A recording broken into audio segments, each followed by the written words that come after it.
What do you think the key? The key of what? The key of what you did in a sentence or two. Be genuine. Just be genuine. You have to be genuine and believe in the cause. This is, I think, this is what you need to do. Because you can know everybody and do it in the right time, but if you're not really genuine, you don't believe in the cause of where you're going, it's not going to be. Well, I would say you had a good heart and got a good mind. We had many goals, some of them more on the surface and some of them much more subtle. On the surface, we were interested in helping to promote civil society and interfaith tolerance in Syria. One of the biggest generalizations and stereotypes is that people inside an authoritarian political regime, that there's no difference. There's something called Syria, and that's it. And Syria does X, Y, and Z. Syria supports this, Syria does that. And it's simply completely false. The fact is that there's enormous diversity inside Syria, and it's very, very similar to the diversity we see in most cultures, in most nation states and ethno-national regimes. So we have all kinds of people sitting together, and through a big discussions, we encourage the culture of debate. And when we have Marc speaking about culture of peace, we invited all these people to ask him questions. More subtly, we wanted to demonstrate the possibility of not only a relationship between Arabs and Jews and people, because everybody knew that I was traveling the region and that I'd worked for 10, 20 years in Israel. But we didn't want to push the Israel-Syrian thing. It was way too sensitive early on. Now, Israel and Syria are officially talking indirectly in Turkey and other places, in part because of our work. We set the early stage for the possibility of there being a connection in the region and a way to talk about things that were painful with grievances, but without hatred and without an intention of war. We want to have better Syria, and we want to be open to the West and to know who we are. We were facing a time when the United States had an administration that had actually decided on a violent relationship with Syria. They had decided to invest a lot of money in regime change, which means coup, which means revolution, and it would have been a destruction of the country of Syria in the same way that Iraq got destroyed. And I was intended on demonstrating that that was completely unnecessary and destructive and wasteful. I was going to demonstrate it to Washington, and I was going to demonstrate it to Jerusalem.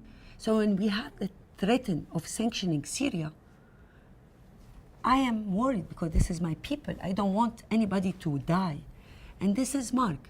So we complete each other in this war. Over time, year after year, more and more people in the intelligence community and in the think tanks started to realize that we were right.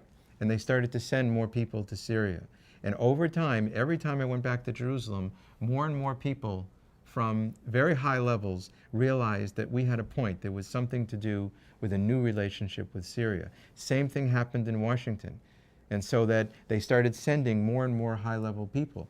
And basically, from what we're told, we helped avoid a war. We went to Washington, and we were fighting for not sanctioning Syria. And like we were all against the war of Iraq. And look at now, we have 2 million refugees in Syria because of the war.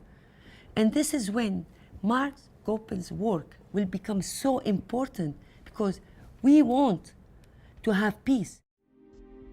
You have no idea the gratitude people felt that somebody from Washington was coming exactly when a lot of people didn't know when American bombs might be falling on Syria.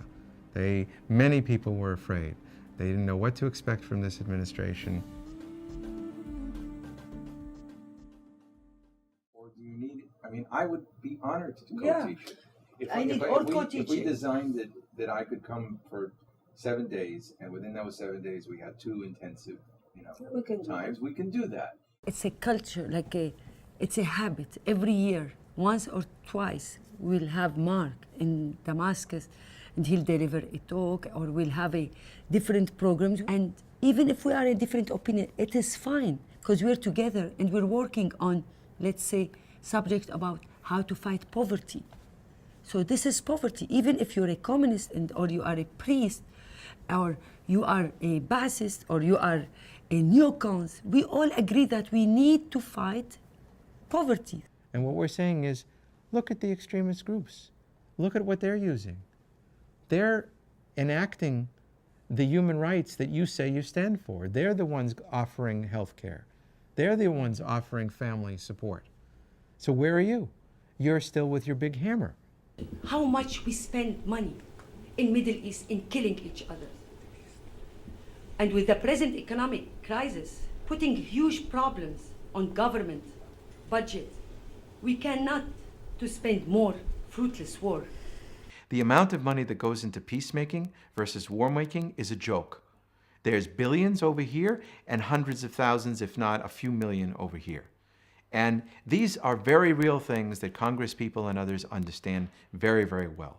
Everyone knows that one is grossly underfunded and one is grossly overfunded, and there are very good political reasons for military-industrial complexes to invest in weapon systems because it pays for jobs, and those jobs pay for votes. So the more fighting we do, the more money we spend, the less money we spend on the reforms. And of course, less chance for our countries in Middle East to get better. Terror groups, extremist groups, build on human misery. They build on people being disempowered. And if our peace processes continue to disempower people, they're going to go for the extremists. If I am not having for them any jobs, any school, they cannot get married, they cannot go to school, they cannot work. And later I tell them, you know what, support our cause. They're not going to support our cause. They're going to go to the people, to the other group who are really helping them to get through their difficult life, in fighting poverty, in getting better skills to get better jobs. If you make a situation where people are getting wealthier and wealthier by good jobs, and there are laws that make kids have an equal opportunity, there's no reason to join a radical group. All of them just abandon it in waves. So if, even from a narrow Jewish point of view here, they want to be safe in the Middle East, they want to conquer their enemies, conquer them with love, respect, and jobs and equality. It says Israeli-Palestinian conflict. Now you're proving that I'm blind. A candle for hope, compassion, trust, peace, and healing. May peace come. This people-to-people work, the work of friends, and the friends that create change based on the networks of relationships, can matter a great deal in the choices for war or for peace in the minds of leaders, in the minds of military people.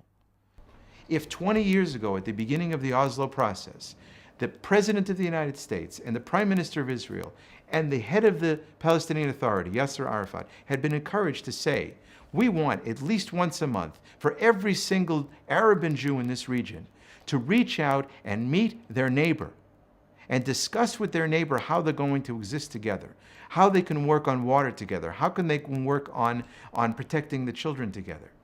And they had empowered millions of people to reach out.